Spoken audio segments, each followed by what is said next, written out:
My God, mother-in-law, did you seriously come to your own husband's funeral in that cheap dress? Tiffany Albright's voice cut through the solemn silence of the chapel like a harsh slap. It's embarrassing. You look like a pauper.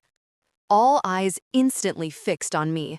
My simple, elegant black dress, which I had chosen specifically for its understated appearance, seemed to deeply offend my daughter-in-law. What she didn't know was that this supposedly cheap piece had actually cost me $80,000. "Tiffany, please, we're saying goodbye to Dad," whispered Marcus, my son, sounding strained. But my daughter-in-law had already found her audience. "No, Marcus, someone has to say it. I work in high-end boutiques. I recognize quality when I see it. And this," she pointed at my dress with unconcealed disdain, "this is a clearance rack special. Your mother has zero class." Her friends Candace and Naomi nodded like little sheep, whispering among themselves. The murmur of disapproval spread through the pews. I remained silent, hands clasped, pretending her words cut me deep.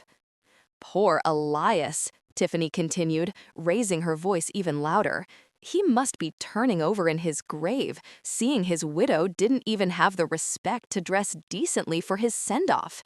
How humiliating for the entire family."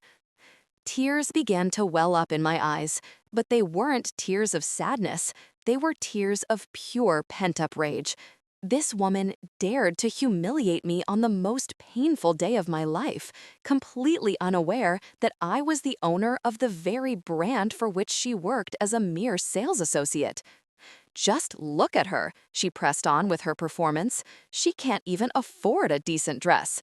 Marcus, you really should give your mother some money so she can buy something appropriate." I smiled inwardly.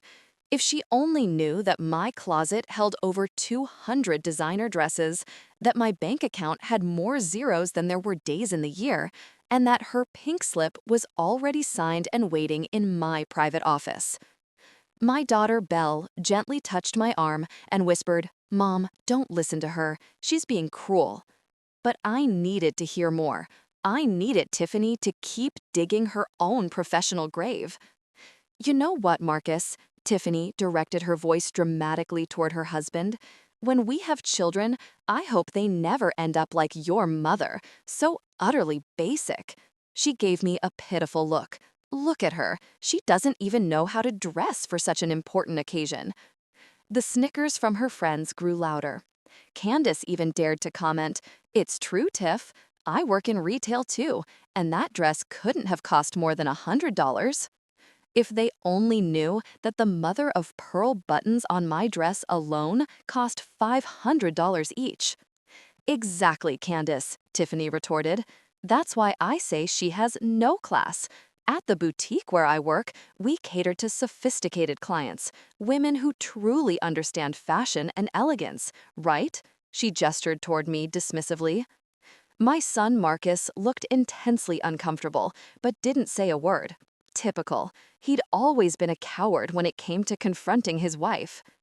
"Tiffany, that's enough," Belle finally intervened, her voice firmer. "No, let her be," I said finally, my voice sounding soft and slightly broken. "She's right. I don't understand these elegant things like she does."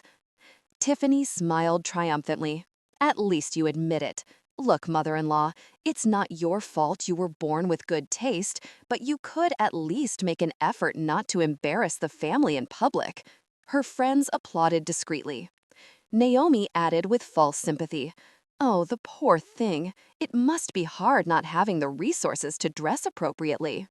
"Precisely," Tiffany continued, emboldened. "Imagine showing up to your own husband's funeral dressed like you're running to Walmart for groceries. She just has no common sense." The whispers intensified throughout the chapel. I could hear fragments. "What a shame. The poor woman. How embarrassing." Perfect. The more people who witnessed this public humiliation, the sweeter my revenge would be. "And those shoes," Tiffany went on, pointing at my classic black pumps, "they look like something you'd find at a flea market. Goodness, if I were her, I'd be ashamed to leave the house like that." Those pumps were a $12,000 custom pair, but she would never know.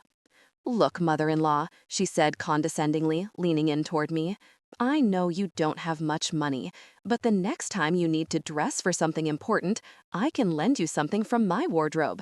I have connections at the best stores. The irony was delicious.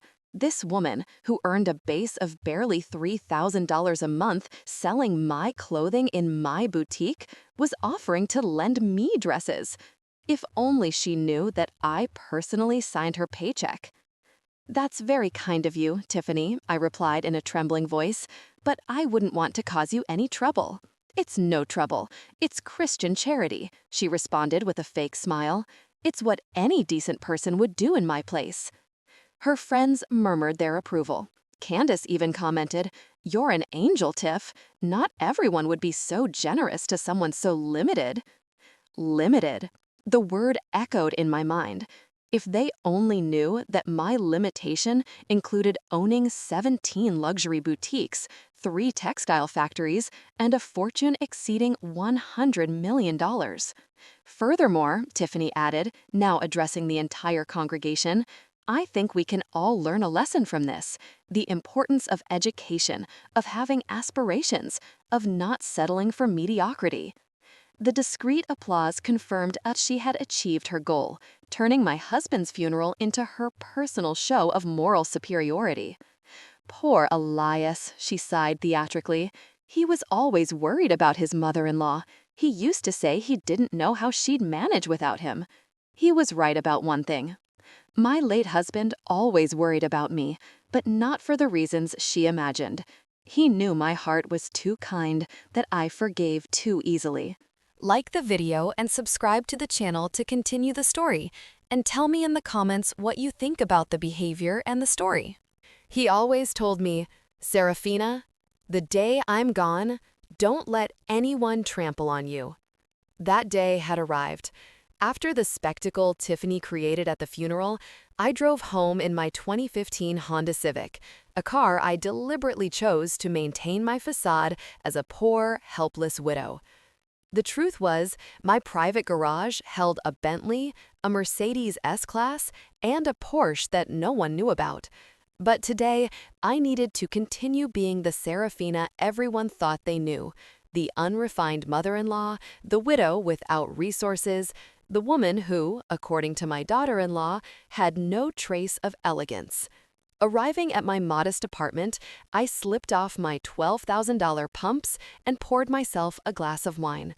Not just any wine, but a vintage Bordeaux that cost $5,000 a bottle. But to the outside world, I was the lady who bought boxed wine at the grocery store. My phone rang. It was Belle, my daughter. "Mom, I'm so sorry about what happened today. Tiffany behaved horribly." "Don't worry, sweetheart," I replied in a tired voice. I'm used to her comments. "But it's not right, Mom, to act like that at Dad's funeral. It's inhuman." Belle didn't know the truth about my financial situation. I had decided years ago to keep my own children in the dark. It was safer that way, less complicated, and it allowed me to truly see the people around me. "I'm going to talk to Marcus tomorrow," Belle continued. "He can't let his wife treat you like that." "No, please don't do that. I don't want to cause trouble in their marriage." But the trouble was already brewing. Tiffany didn't know it yet, but her employer would receive a very specific phone call tomorrow. After hanging up, I went to my secret study, a room none of my children knew about, hidden behind a seemingly normal bookshelf.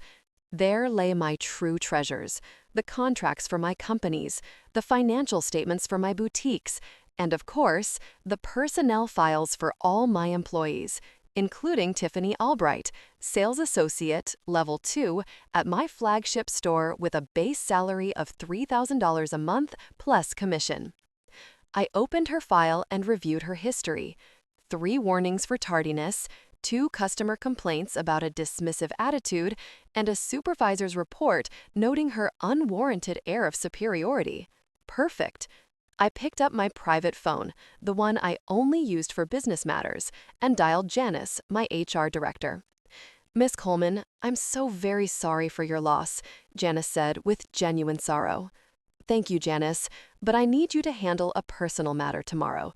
Of course, name it. Tiffany Albright, employee at the downtown boutique. I want you to meticulously review her performance over the last 6 months. Any specific issues? Let's just say she's demonstrated a lack of respect for customers that I simply don't tolerate in my company. Janice understood perfectly. She'd been working with me for 15 years and knew that when I spoke in this tone, things were serious. Understood. You want me to prepare the documentation for disciplinary action? Prepare everything, but we'll wait for the right moment.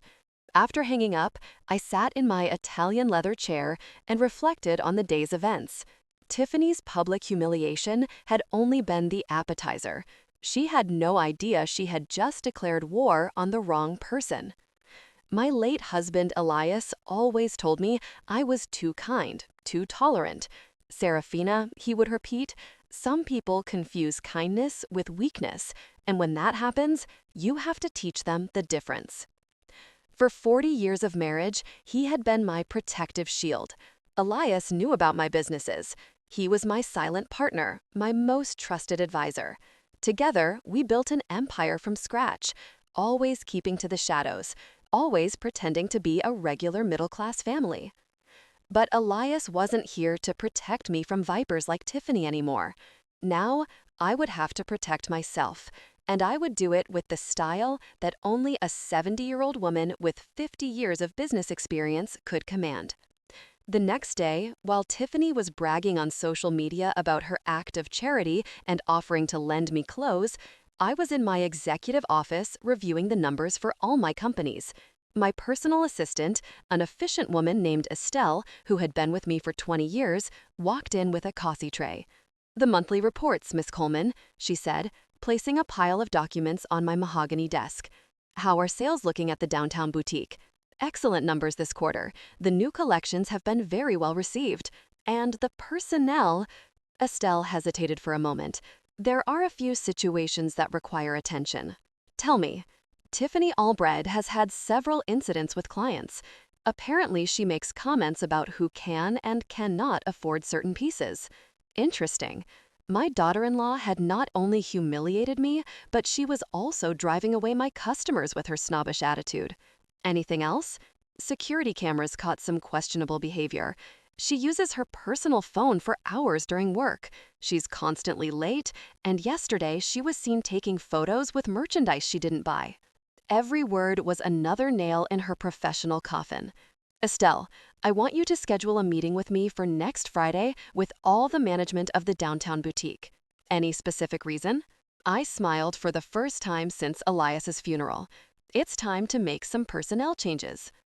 The week after the funeral unfolded like a perfectly orchestrated symphony of family hypocrisy. Tiffany took every opportunity to remind everyone how generous she had been with me, offering her wardrobe and her connections to the fashion world. On Wednesday morning, I received a call from Marcus, my son. "Mom, Tiffany told me she offered to help you out with your wardrobe situation." "Yes, she was very kind," I replied submissively. "Look, Mom, I know Dad handled all the finances, and things must be tough for you now. If you need any money—" How ironic. My own son offering me money when I could buy his entire house with the cash in my personal safe. "Don't worry, Marcus. I'll manage with your father's pension." "Are you sure? Because Tiffany says your apartment looks pretty basic and your clothes." "Your wife is right. I don't understand fashion like she does." I could hear the satisfaction in his voice. Well, she really knows the business. She works at one of the city's most exclusive boutiques. Her bosses really trust her. If only he knew I was the exact boss they trusted so much. "She must be very talented," I murmured. "She is. In fact, she's expecting a promotion. Her supervisor told her there's a chance she'll be moved up to junior manager." Interesting information. Janice hadn't mentioned anything about promotions for Tiffany. My daughter-in-law was probably inventing the story to impress my son.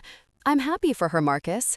"Yeah, and you know what, Mom? When she gets promoted, we'll be earning more money, and we can help you out more often. Maybe we can even take you shopping to some decent places. Every word that came out of my son's mouth felt like another stab. How had I raised a man so blind to his wife's cruelty? That's very considerate of you, son. After hanging up, I immediately called Estelle. Estelle, I need information on any rumors of a promotion for Tiffany Albright. None, Miss Coleman. In fact, her direct supervisor, Diane, told me yesterday she's considering putting her on probation because of her attitude with clients. Perfect. Do you have the reports I asked for ready? Yes, ma'am. Documented incidents, security recordings, and testimonials from clients who complained about her behavior. Excellent work. Now, I need you to do one more thing. Tell me, I want you to discreetly investigate Tiffany and Marcus's personal financial situation, income, expenses, debts, everything. Estelle asked no questions. After 20 years of working with me, she knew that when I requested financial information on someone, I had my reasons. On Thursday afternoon, the results arrived on my desk and were even better than I expected. Marcus and Tiffany were living completely above their means. Their apartment cost $3,500 a month, more than Tiffany's entire salary. They had credit card debts exceeding $40,000, a car loan of $22,000, and had requested a salary advance from the boutique last month. But the most delightful detail was that they had applied for a mortgage to buy a $250,000 house using Tiffany's imminent promotion and future raise as collateral. The house of their dreams, the future they had planned, all depended on an assent that was my own son offering me money when I could buy his entire house with the cash in my personal safe. Don't worry, Marcus. I'll manage with your father's pension. Are you sure? Because Tiffany says your apartment looks pretty basic, and your clothes? Your wife is right. I don't understand fashion like she does. I could hear the satisfaction in his voice. Well, she really knows the business. She works at one of the city's most exclusive boutiques. Her bosses really trust her. If only he knew I was the exact boss they trusted so much. She must be very talented, I murmured. She is. In fact, she's expecting a promotion. Her supervisor told her there's a chance she'll be moved up to junior manager. Interesting information. Janice hadn't mentioned anything about promotions for Tiffany. My daughter-in-law was probably inventing the story to impress my son. I'm happy for her, Marcus. Yeah, and you know what, Mom? When she gets promoted, we'll be earning more money and we can help you out more often. Maybe we can even take you shopping to some decent places. Every word that came out of my son's mouth felt like another stab. How had I raised a man so blind to his wife's cruelty? That's very considerate of you, son. After hanging up, I immediately called Estelle. Estelle, I need information on any rumors of a promotion for Tiffany Albright. None, Miss Coleman. In fact, her direct supervisor, Diane, told me yesterday she's considering putting her on probation because of her attitude with clients. Perfect. Do you have the reports I asked for ready? Yes, ma'am. Documented incidents, security recordings, and testimonials from clients who complained about her behavior. Excellent work. Now I need you to do one more thing. Tell me, I want you to discreetly investigate Tiffany and Marcus's personal financial situation, income, expenses, debts, everything. Estelle asked no questions. After 20 years of working with me, she knew that when I requested financial information on someone, I had my reasons. On Thursday afternoon, the results arrived on my desk and were even better than I expected. Marcus and Tiffany were living completely above their means. Their apartment cost $3,500 a month, more than Tiffany's entire salary. They had credit card debts exceeding $40,000, a car loan of $22,000, and had requested a salary advance from the boutique last month. But the most delightful detail was that they had applied for a mortgage to buy a $250,000 house using Tiffany's imminent promotion and future raise as collateral. The house of their dreams, the future they had planned, all depended on an assent that was never going to materialize. Friday arrived faster than expected. I dressed in my most understated yet elegant executive attire, a black Chanel suit I had purchased in Paris the year before, paired with my authentic Mikioto pearls. Nothing flashy, but any fashion expert would immediately recognize the quality. At 10 in the morning, I arrived at the downtown boutique, my boutique. "Good morning, Miss Coleman." Diane, the supervisor, greeted me using my married name as she always did in public. "The managers are waiting for you in the office." I walked through the store, observing every detail. The employees worked diligently, attending to clients with professionalism and grace, all except one. Tiffany was leaning on the counter, talking on her cell phone and laughing loudly.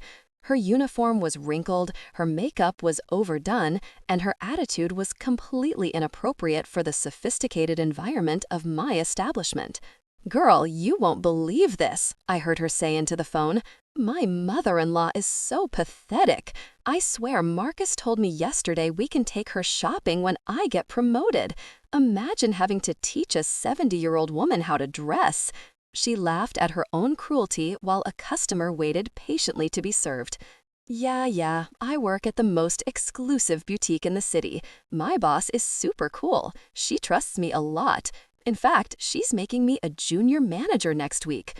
Lies piled upon lies. Fascinating. So, my mother-in-law showed up to her husband's funeral dressed like a charity case. I swear it looked like she bought her dress at Burlington.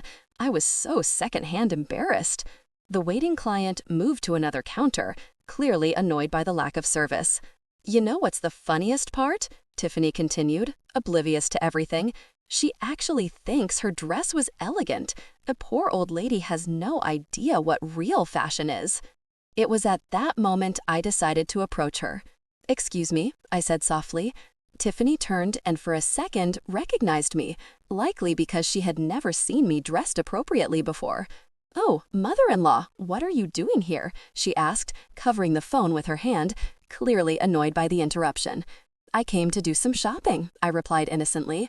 "Marcus gave me some money and said you could help me choose something appropriate."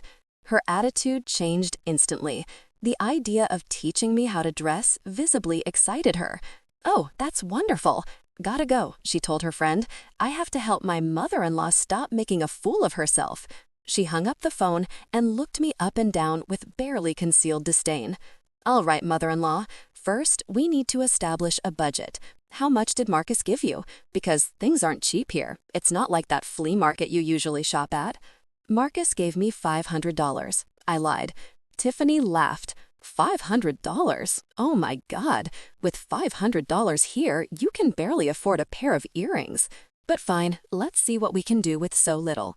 She led me to the accessory section, the cheapest part of the store. "Look, mother-in-law, these scarves are on sale. They're $200 each, but they're very pretty. They could add a touch of class to your style." She picked up one of the scarves and showed it to me condescendingly. "See the quality of the silk? This is what true elegance is, not those rags you normally wear." The scarf she held was from my spring collection from last year. I had personally supervised every detail of its design. "It's very beautiful," I admitted. "Right. I have a good eye for these things. That's why my bosses are going to promote me. They recognize my talent." Just then, Diane approached us. "Tiffany, Miss Coleman is waiting for you in the office." Tiffany paled slightly. "Miss Coleman, my boss, is here?" "Yes, she arrived a few minutes ago. She said it was urgent." I could see the panic in Tiffany's eyes. "But I'm helping a client. I'll take care of the lady." Diane intervened diplomatically. Tiffany looked at me with annoyance. "Mother-in-law, I have a very important work matter to attend to. I'll be back in a few minutes to keep helping you." "Yes, of course, dear. Go attend to your important matters." I watched her nervously walk away toward the offices on the second floor, completely unaware that she was heading straight for her professional destruction. While Tiffany nervously went up to the office where she thought I would be meeting with her as an employee, I stayed downstairs, savoring the irony of the situation. Diane, my trusted supervisor, approached me with a knowing smile. "How was the performance, ma'am?" she asked in a low voice. Better than I expected. That woman just sealed her professional fate with her own words. The security recordings caught the entire phone conversation and her behavior toward you. Do you want me to go up now? Let's wait a few more minutes. I want her to get good and nervous, wondering where I am. Meanwhile, I decided to take a walk through my store, observing how it functioned without my visible presence. The employees worked professionally, serving every customer with courtesy and knowledge, all except the one who had just gone upstairs. I approached one of the younger sales associates, a girl named Chloe, whom I had hired 6 months ago. "Excuse me," I said, pretending to be a regular client. "What do you think of the service from the young woman who was here a moment ago, the one with the curly hair?" Chloe looked up nervously before answering. "You mean Tiffany?" "Yes, I think that was her name." The girl hesitated for a moment, clearly uncomfortable. "Well, it's not my place to comment on my colleagues. Just curious." She seemed very confident. "Look, ma'am, I'd rather help you. What can I get for you?" Her diplomacy impressed me. She was exactly the type of employee I valued: professional, discreet, loyal. "I'm actually just waiting for someone. But tell me, have you worked here long?" 6 months. It's my first job in luxury retail, and I really love it. "And what's the work environment like?" Chloe glanced toward the stairs again. "Most of my colleagues are wonderful, very professional, always willing to help. But, but I shouldn't say this, but some people think working here gives them the right to treat others badly, as if the boutique's glamour went to their head." Exactly what I suspected. "Have you seen specific situations?" "Well, I've seen how some employees judge customers by their appearance before serving them, as if they decide who can and cannot afford to shop here. That goes against everything we were taught in training." "And what did they teach you in training?" "That all customers deserve the same respect and attention regardless of how they look or dress. That our boss, Miss Coleman, says that true elegance comes from respect and humility, not arrogance." My heart swelled with pride. My values were being transmitted correctly, at least to the employees who were worth keeping. "Your boss sounds like a very wise woman." She is, although I've never seen her in person. Everyone raves about her. They say she started from the bottom and built this empire with hard work and solid principles. Just then, I saw Tiffany descending the stairs with a look of utter confusion. She walked directly toward me. "Mother-in-law, didn't anyone serve you yet? What terrible service," she said, clearly frustrated at not having found her boss upstairs. "This young lady was taking very good care of me," I replied, gesturing toward Chloe. Tiffany looked at Chloe disdainfully.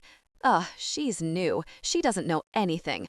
I'm the expert here. I've been here longer and have more experience." Chloe discreetly stepped away, but I could see in her eyes that she had perfectly understood the kind of person Tiffany was. "Did you find your boss?" I asked innocently. "No, it seemed she had to leave, but it doesn't matter. She was probably just going to tell me about my promotion. She always seeks me out for important things." The lies kept accumulating. "Well, in the meantime, we could continue looking at clothes for me." "Of course, mother-in-law, but first, let me tell you something important. When I get promoted to manager, I'm going to implement a lot of changes here, especially in customer service." "What kind of changes?" "For example, I'm going to establish a dress code for clients. We can't have just anyone walking in here dressed any old way. This is a luxury boutique, not a bargain mart." Every word was more revealing than the last. "And if someone doesn't meet your code, well, I'll politely suggest they go to stores more appropriate for their level. It's for everyone's good.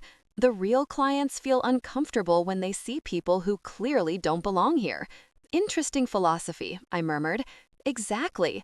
My boss will be so proud when she sees how I improve the store's image. She'll probably give me a bonus for the initiative." She led me to the most expensive dress section of the store, ironically toward my own most exclusive creations. "Look, mother-in-law, these dresses are gorgeous, but they are obviously out of your budget. They cost between $5,000 and $15,000 each." She picked up one of my favorite designs, a champagne-colored gown with hand-embroidered details. "See this quality? This is true haute couture. I have a similar one at home." A very important client who was thrilled with my service gifted it to me. Another lie. Employees were strictly forbidden from accepting client gifts, and I personally reviewed all sales reports. It's lovely, I admitted, touching the fabric. Yes, but it's definitely not for you. We need to find you something more realistic, something that matches your current style. She directed me toward a back section where clearance items from past seasons were located. Here are things more in your price range. Look, this gray dress is marked down to $400. It's perfect for ladies your age. The dress she was showing me was indeed from my collection, but from 3 years ago, a design I had discontinued because it didn't meet my quality standards. What do you think of this dress? I asked her. Honestly, it's not much, but for someone like you, it's fine. You don't have the figure or the presence to wear the truly exclusive pieces. Her words hurt me, but not for the reason she thought. It hurt to know that such a cruel and superficial person worked at my company representing my values to the public. You know what, Tiffany, I said finally, I think you're right about my lack of style. She smiled triumphantly. I'm glad you recognize it. It's the first step toward improvement. But I have one question. Tell me, what would happen if someone pretended to be poor but actually had a lot of money? How should you treat that person? Tiffany laughed. Oh, mother-in-law, that only happens in the movies. Rich people don't walk around disguised as poor people. That's ridiculous. But hypothetically, if someone comes in here dressed like you, they definitely don't have money. It's impossible for someone with real resources to dress so basically. I see. Besides, why would a rich person pretend to be poor? It makes no sense. People with money want it to show. They want to flaunt it. Like my VIP clients, they always arrive impeccably dressed with expensive jewelry in luxury cars. Very logical reasoning. That's why I'm good at this job, mother-in-law. I know how to read people. I know exactly who can afford what and how to treat them accordingly. At that moment, Estelle, my personal assistant, entered the store discreetly. She saw me and approached. Ma'am, they're waiting for you in the office, she said with a smile. Tiffany looked at her strangely. Excuse me, who are you? I'm Miss Coleman's personal assistant, Estelle replied matter-of-factly. And what does my mother-in-law have to do with your boss? Estelle looked at me, awaiting instructions. I nodded slightly. Your mother-in-law is my boss. The color drained completely from Tiffany's face. The silence that followed Estelle's words was deafening.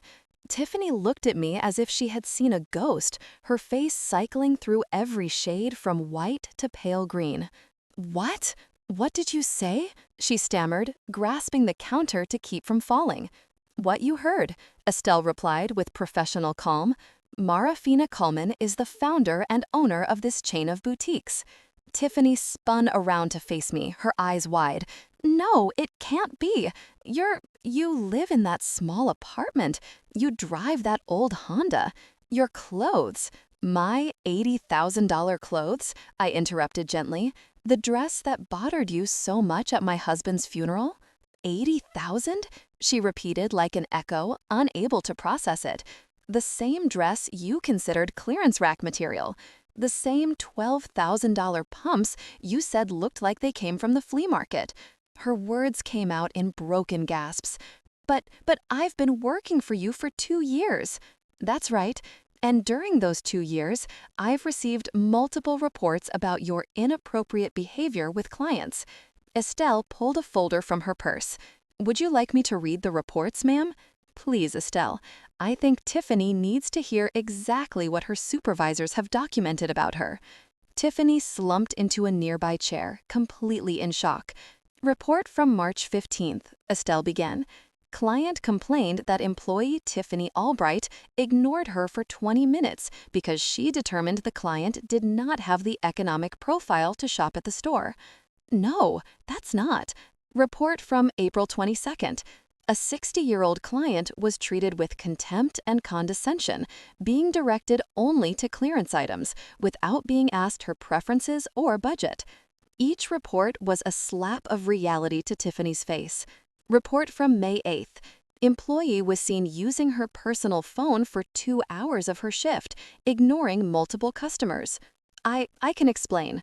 What are you going to explain, Tiffany? I asked, my voice tranquil but heavy with authority. Are you going to explain how you decided to publicly humiliate me at my husband's funeral? Or would you prefer to explain how you just told me that you determine the value of people based solely on their appearance? Tears began to pour from her eyes. Ma'am, I didn't know. If I had known, that's the problem, Tiffany. Your respect for people depends on their economic status. You're only kind to those you think have money. I moved closer to her, maintaining my elegant but intimidating posture.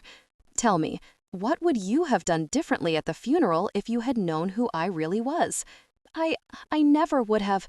You never would have what? You never would have shown your true personality?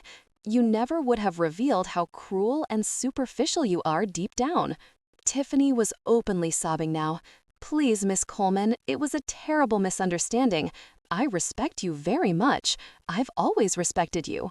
You respected me 5 minutes ago when you told me I didn't have the figure or the presence to wear quality clothes. That was your true opinion of your mother-in-law, the woman who raised the man you love. Tiffany's crying intensified. Other employees had begun gathering discreetly, not coming too close, but clearly aware that something major was happening.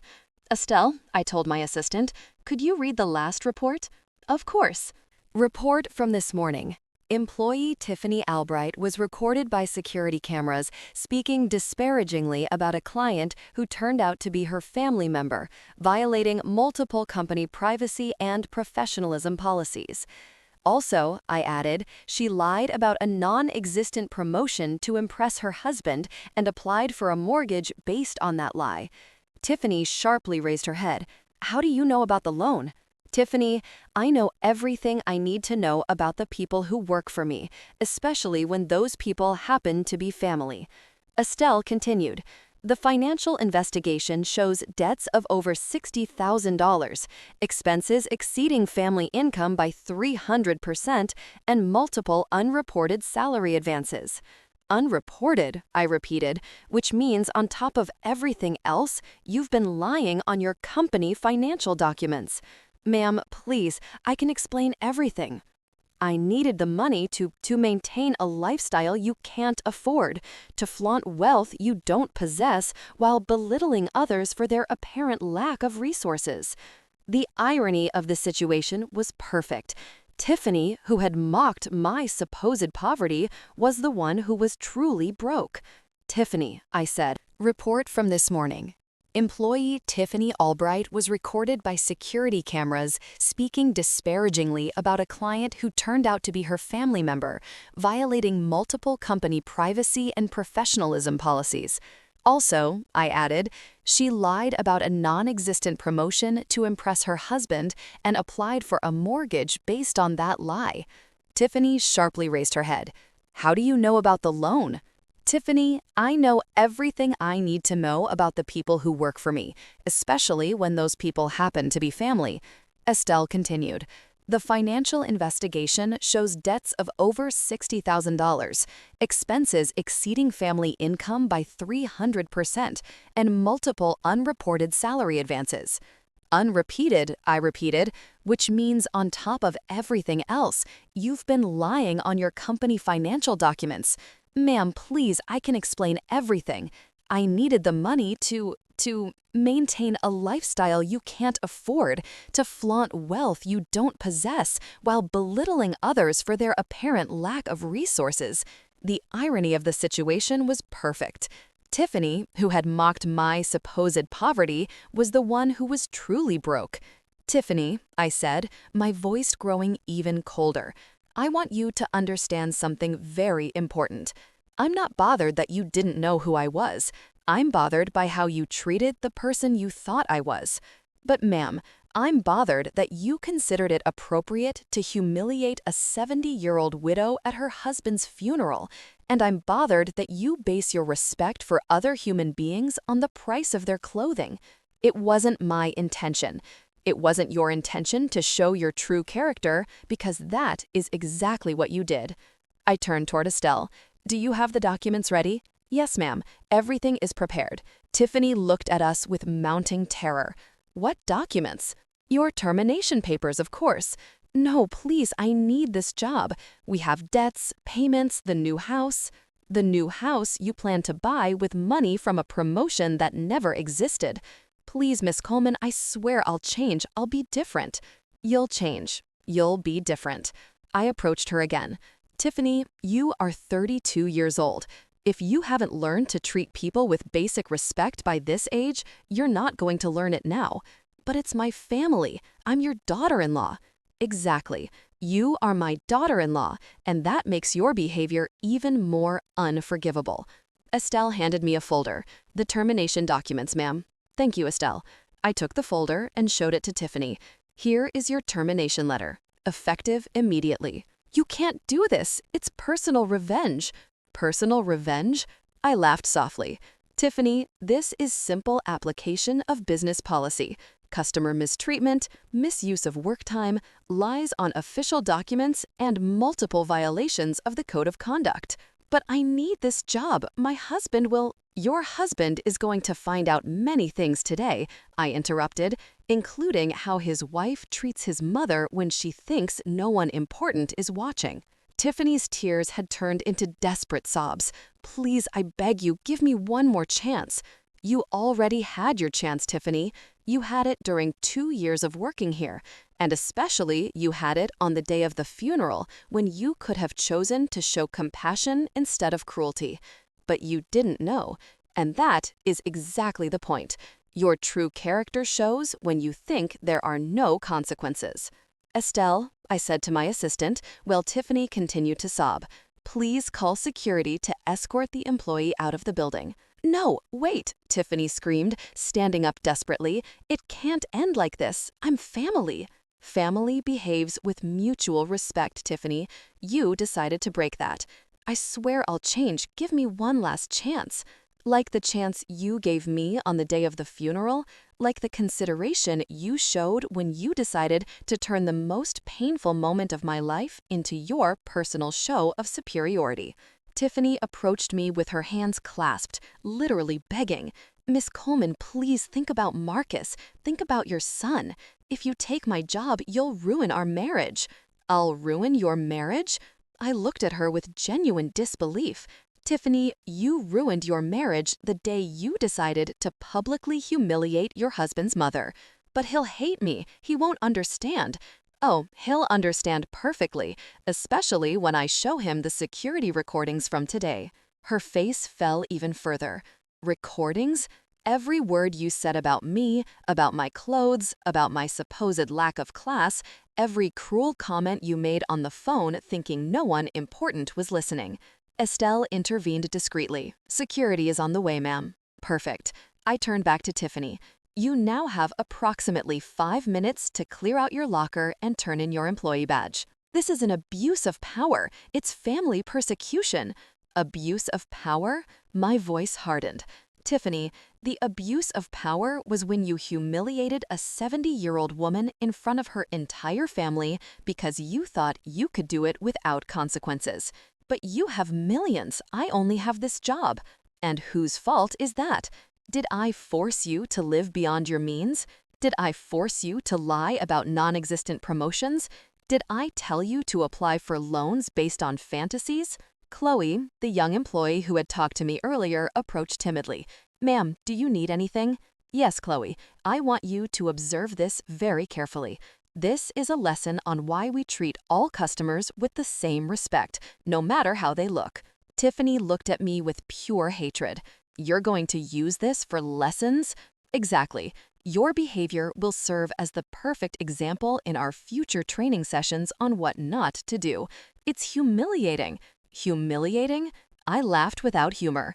Tiffany, you humiliated me at my husband's funeral in front of my family, my friends, people I'd known for decades, and you did it for sport. I was only trying to help her. Help me? By calling me classless, telling everyone I looked like a pauper? The other employees had now gathered closer, clearly fascinated by the drama unfolding.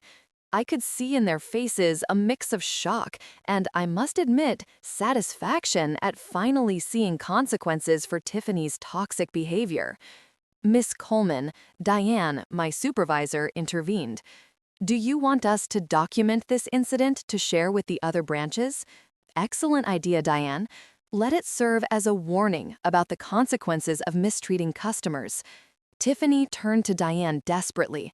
"Diane, you know I'm a good worker. Say something." Diane looked at her with an expression mixing compassion and disappointment. "Tiffany, I gave you multiple warnings about your attitude with clients, especially the older ladies, but I never thought." "You never thought what? That the older ladies deserved respect? That they might have more money than they appeared to? That they might be connected to important people?" "It's not that." "Then what is it, Tiffany?" I asked directly. "Explain your philosophy of life to me. Explain why it's okay to mistreat people you consider inferior." "I don't consider them inferior." "Then why did you treat me as if I were?" "Why?" She stopped, clearly unable to answer without admitting her true nature. "Because you thought you could do it," I completed for her. "Because you thought I was just a poor old lady who had no power to fight back." Just then, 2 security guards arrived. "Miss Coleman?" "Yes. Please escort Miss Albright while she gathers her personal belongings. She no longer works here." Tiffany walked toward her locker with slumped shoulders, escorted by security. But before she reached it, she turned back to me one last time. "What are you going to tell Marcus?" "I'm going to tell him the truth, Tiffany. I'm going to show him exactly who the woman you married is. He loves me. He won't care." "He won't care that his wife humiliated his mother at his father's funeral? He won't care that you lied about your job to secure loans? He won't care that you put them in a desperate financial situation because of your fantasies of grandeur?" Tiffany had no answer for that. As she cleared out her locker, I addressed the employees who had witnessed everything. "I want you all to understand something very important," I said. "In my stores, we treat every customer as if they were the most important person in the world, regardless of how they dress or how much money they appear to have." They all nodded solemnly. "And do you know why?" Chloe timidly raised her hand. "Because it's the right thing to do." "Exactly, Chloe. Because it's the right thing to do, but also because we never know who the person standing in front of us truly is." "Like you today?" another employee asked. "Like me today? But more importantly, like anyone who walks through that door. Every customer deserves respect, kindness, and professional attention." Estelle approached me again. "Ma'am, would you like me to prepare a meeting with Marcus for this afternoon?" "Yes, Estelle. It's time for my son to know the whole truth." Tiffany, who had heard this while stuffing her belongings into a box, ran toward me. "No, please don't tell Marcus anything. Let me explain it to him." "You're going to explain it with more lies?" "No, I'll tell him the truth." "What truth, Tiffany? The truth about how you treated me? The truth about your debts? The truth about the fake promotion?" "Everything. I'll tell him everything." "Too late. You had 2 years to tell the truth. You had an opportunity to apologize after the funeral. You chose to lie every time." The guards escorted her toward the exit, carrying her box of belongings. At the last moment, she turned and yelled, "This isn't over. I'll fight this." "Please do," I replied calmly. "It will be interesting to see how you explain your behavior to a judge." "A judge?" "Oh yes, Tiffany. Defamation, creating a hostile work environment, fraud on business documents. I have enough evidence to keep you busy in court for years." Her face went completely white before the guards finally ushered her out of the building. Once she was gone, silence filled the boutique. The employees looked at me with a mixture of respect, admiration, and a little bit of fear. "Well," I said finally, "I think we've all learned something valuable today." Diane approached. "Miss Coleman, Would you like me to call HR to start the replacement process? Yes, but I want the new employee to go through a more rigorous interview process, especially regarding values and customer service. Of course. And Diane, I want Chloe to receive an immediate promotion. Her professionalism today was exemplary. Chloe blushed and smiled timidly. Thank you, Miss Coleman. Don't thank me yet. With the promotion comes more responsibility. I left the boutique feeling strangely empty. The revenge I had planned was complete. But now I had to face the hardest part, explaining to my son why I had destroyed his wife's career. But that would come later. For now, I had to prepare the evidence I would show Marcus that very afternoon. At 5 o'clock that afternoon, Marcus arrived at my apartment, his face distraught. He had received my call 2 hours earlier when I urgently asked him to come over because I needed to talk to him about something very important concerning Tiffany. Mom, what happened? Tiffany came home crying, saying she was unfairly fired and that you had something to do with it. Sit down, Marcus. What I'm about to tell you is going to change a lot of things. My son sat on the sofa where he had played so many times as a child, where he had come to me for advice during his teenage years. Now, at 35, he looked completely lost. Mom, Tiffany told me something really strange. She says you own the boutique where she worked? That's impossible, right? I took a deep breath. Marcus, for your entire life, I have kept the true nature of our family's wealth a secret. What do you mean? I stood up and walked toward my secret study. Come with me. It's time you see who your mother really is. When I opened the hidden door behind the bookshelf, Marcus gasped. His expression changed from confusion to utter astonishment as he saw my private office filled with business documents, contracts, and photographs of my boutiques. What is all this? This, my son, is the empire your father and I built over the last 40 years. I showed him the property certificates for the 17 boutiques, the contracts for the 3 textile factories, and the bank statements showing figures he had never imagined. Mom, we're millionaires. Yes, Marcus, we are very rich. We have been rich for most of your life. But why? Why did we live like that? Why did you never say anything? Because I wanted you and Belle to grow up with real values. I wanted you to understand the value of hard work, humility, and respect for all people. Marcus collapsed into a chair. I can't believe it.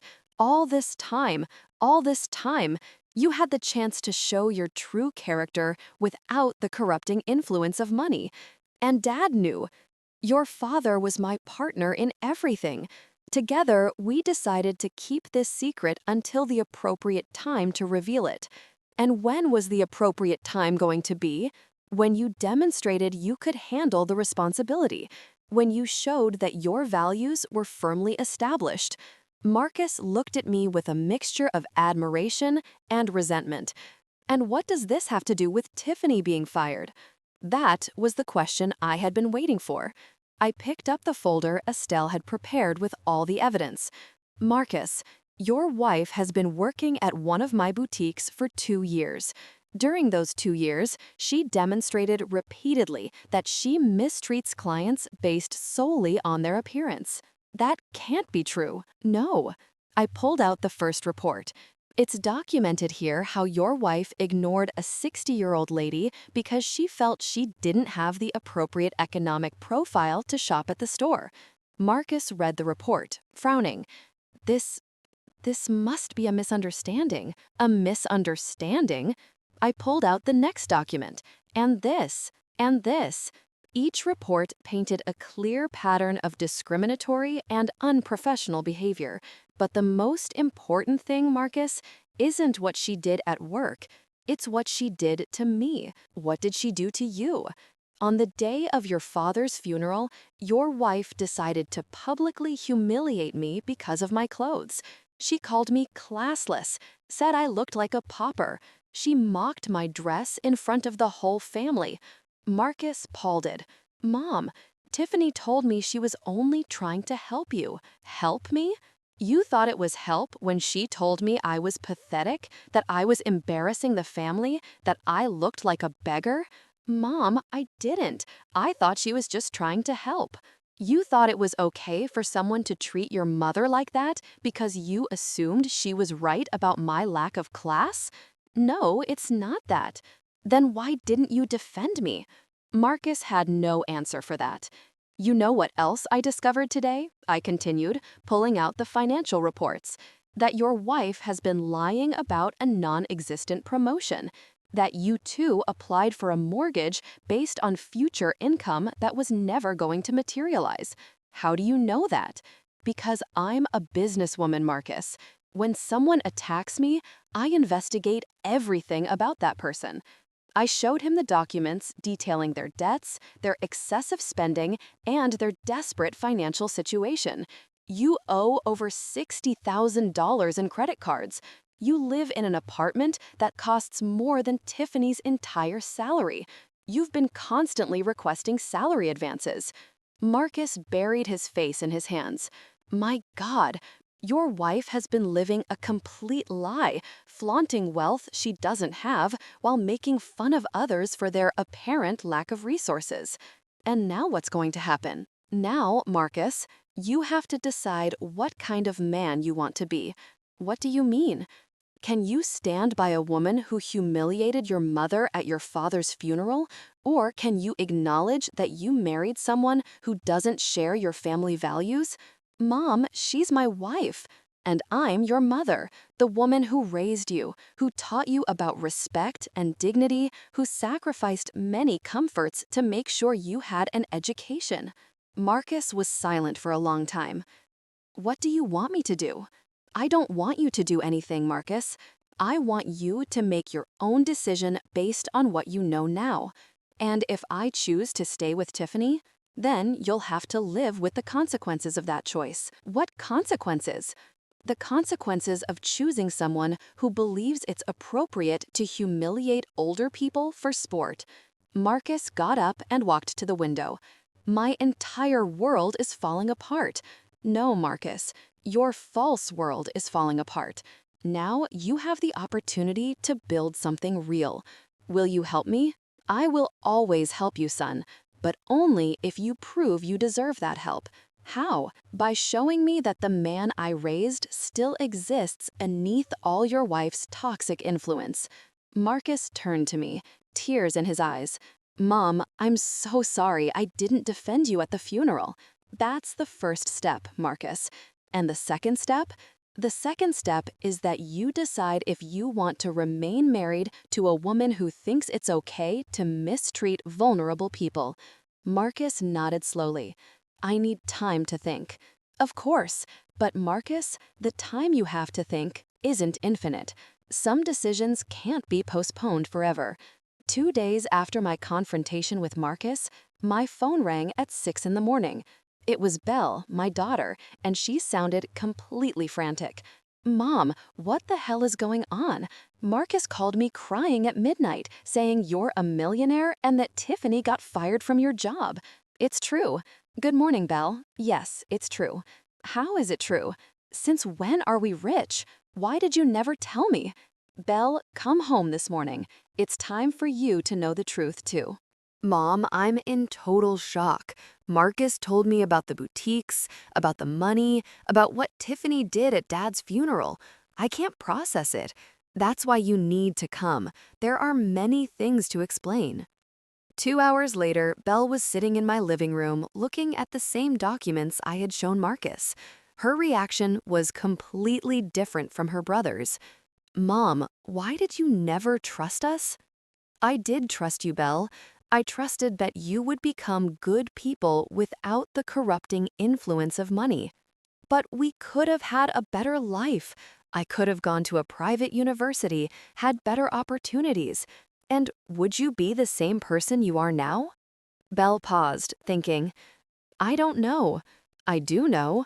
You would have grown up with privileges you wouldn't have appreciated, with a sense of superiority that would have damaged your character.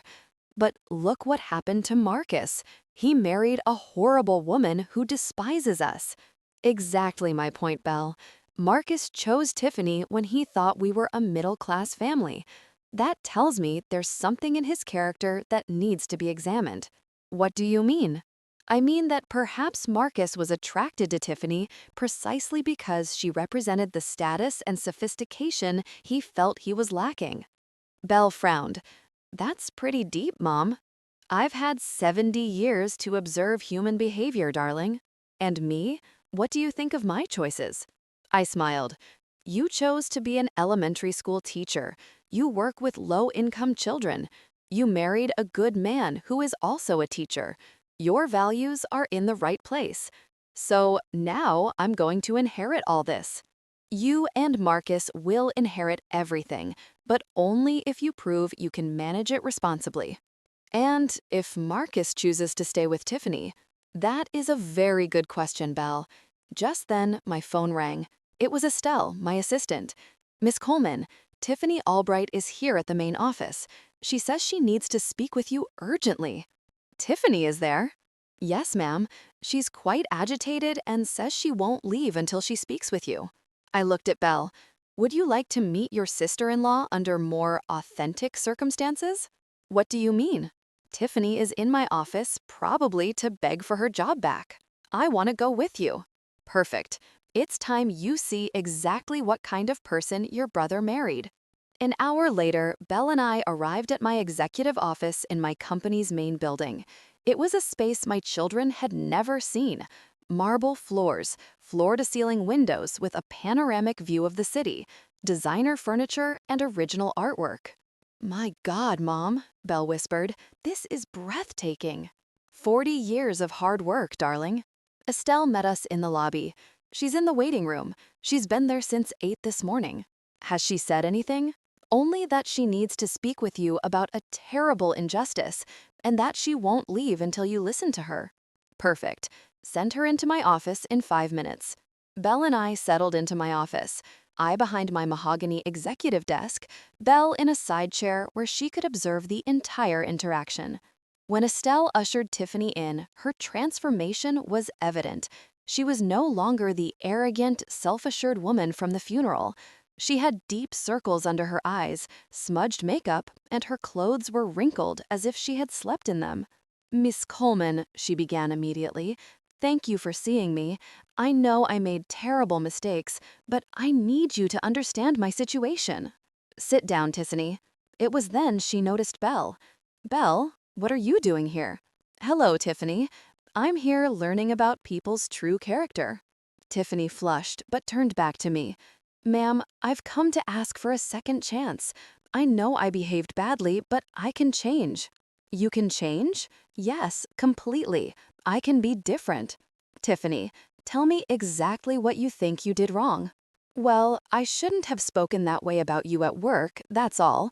And I shouldn't have used my phone during work hours. Anything else? Tiffany thought for a moment. And I shouldn't have been late. Belle and I exchanged glances. Tiffany truly didn't understand the gravity of what she had done. Tiffany, I said patiently, what about the funeral? The funeral? Yes, my husband's funeral. Do you recall anything specific from that day? Well, I was trying to help you with your image. Help me? Yes, I thought if I gave you advice on how to dress better. Belle interrupted her. Tiffany, do you really think publicly humiliating someone is helping? I didn't humiliate her. I was only being honest. There it is, I said to Belle. The real problem. She doesn't believe she did anything wrong. But I can learn, Tiffany insisted desperately. I can take customer service classes. I can go to therapy. Whatever it takes. And why would you do all that? Because I need the job. We have huge debts. The house we wanted to buy. Marcus will hate me if we lose everything because of me. Interesting, I murmured. You haven't mentioned feeling any remorse about hurting me. Of course I feel remorse. Remorse about hurting me, or remorse about the consequences that brought upon you. Tiffany opened her mouth, but no words came out. Because there's a very important difference between those two things, Tiffany. I feel bad about hurting you. When did you start feeling that? At the funeral, when you were calling me classless, or when you found out who I really am?" Tiffany started to cry. "Please, Miss Coleman, don't punish me for the rest of my life for one mistake." "One mistake?" Belle stood up from her chair. "You call humiliating a 70-year-old widow at her husband's funeral a mistake? Belle, please." "No, Tiffany. You've been married to my brother for 2 years, and you never, not once, showed genuine respect for my mother." "That's not true." I pulled another document from my desk. "I have reports here from 3 family gatherings where you made dismissive comments about my taste, my clothes, my house. Those were just casual comments." Casual comments that revealed your true opinion of me." Tiffany turned to Belle desperately. "Belle, talk to your mother. Tell her to give me another chance." "Why would I do that, Tiffany?" "Because you're my brother's wife. We're family. Family treats each other with respect," Belle responded firmly, "something you never understood. But I can learn." "At 32 years old?" I asked. "Tiffany, if you haven't learned basic respect for others at this point in your life, you won't learn it now." "That's not fair. Not fair." I stood up from my desk and approached her. "You know what's not fair, Tiffany? That a 70-year-old woman has to endure public humiliation on the most painful day of her life. You know what else isn't fair? That my employees have to work with someone who constantly makes them feel bad about themselves. I never what? Never told your colleagues that certain clients didn't belong in the boutique?" Tiffany fell silent. "Never made comments about people's status based solely on their appearance." More silence. "Tiffany, the problem isn't that you made mistakes. The problem is that your behavior revealed your true character." "My true character can change." "No, Tiffany. Your behavior can change out of convenience, but your character is already formed." She broke down completely, sobbing uncontrollably. "Then there's nothing I can do." "There is something you can do."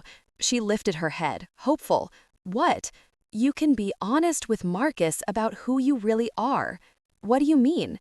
"You can tell him that you married him because you thought you could mold him, that you always saw his family as inferior, that you lied about your job to impress him. That's not true." "No." "Then explain why you never invited Marcus to your work events if you were as successful as you claimed." Tiffany couldn't answer. "Explain why you never introduced me to your bosses if you had such a good relationship with them." Total silence. "Explain why you lied about a promotion that never existed." I wanted Marcus to be proud of me." "And humiliating his mother was supposed to help with that?" Finally, Tiffany understood there was no escape. "Tiffany," I said in a voice that was firm but not cruel, "I'm going to give you one last opportunity to show some dignity." "What do you mean?" "Go home, sit down with Marcus, and tell him the complete truth about who you are, what you've done, and why you did it. And if I do that, you'll give me my job back?" "No." Her face fell. "Then what's the point?" "Because it's the right thing to do, Tiffany. For the first time in a long time, you have the opportunity to do something simply because it is right." "But I need to work." "You'll find another job, but you will never work in any of my companies again. And if Marcus leaves me, that is a decision he has to make based on complete information." Tiffany slowly rose defeated. "You win, Miss Coleman. You've destroyed me completely." "No, Tiffany, you destroyed yourself. I simply refuse to remain your victim." After she left, Belle and I sat in silence for several minutes. "Mom," Belle finally said, "do you think Marcus will leave her?" "I don't know, darling, but I hope so. And if he doesn't, then I'll know I didn't raise the man I thought I raised." That night, Marcus called. His voice was broken, tired. "Mom, Tiffany told me everything. Everything. The lies about her job, the debt she hid, what she truly thinks of our family. And she also told me something else." "What?" "She told me that during our entire marriage, she never felt you were good enough for me." My heart broke a little. I see. Mom, I'm so sorry. I was so blind. I'm sorry I failed you when you needed me most. And what are you going to do now, Marcus? I already did it. I asked her for a divorce. I felt a mix of relief and sadness. How do you feel? Devastated, but also liberated. As if I've been carrying a weight I didn't know I had. That's normal, son. Can I come see you tomorrow? There are many things I need to talk to you about. Of course, Marcus. Always. The next day, my 2 children were sitting in my living room, now fully aware of the truth about our family. It was strange, after so many years of secrets, to have everything in the open. Mom, Marcus said, I want to formally apologize, not just for not defending you at the funeral, but for all the years I didn't fully appreciate what you had done for us. I want to, too, Belle added, for questioning your decision to keep the secret. I understand now that you gave us something more valuable than money. Your apologies are accepted, but they weren't necessary. You both acted with the information you had at the time. And now what? Marcus asked. How do we proceed from here? Now, I told them, standing up to walk to my desk, it's time for you to learn about your inheritance. I showed them the documents I had prepared years ago, dividing my empire equally between them, but with specific conditions. Marcus, you will inherit the boutiques and the textile factories, but there is a condition. What is it? You have to work in the business for 5 years, starting from the bottom, learning every aspect of the operation from the bottom as a floor salesman. I want you to understand what it's like to deal with all types of customers, what it's like to earn the respect of the employees, what it's like to build something through hard work. Marcus nodded solemnly. I accept. Belle, you will inherit the real estate properties and the financial investments, but your condition is different. What is it? I want you to use a significant portion of that inheritance to create charitable foundations, especially focused on education for low-income children. Belle's eyes filled with tears. Mom, that's perfect, but you both have one additional condition that is non-negotiable. What is it? They asked in unison. You can never, ever use your wealth to mistreat other people.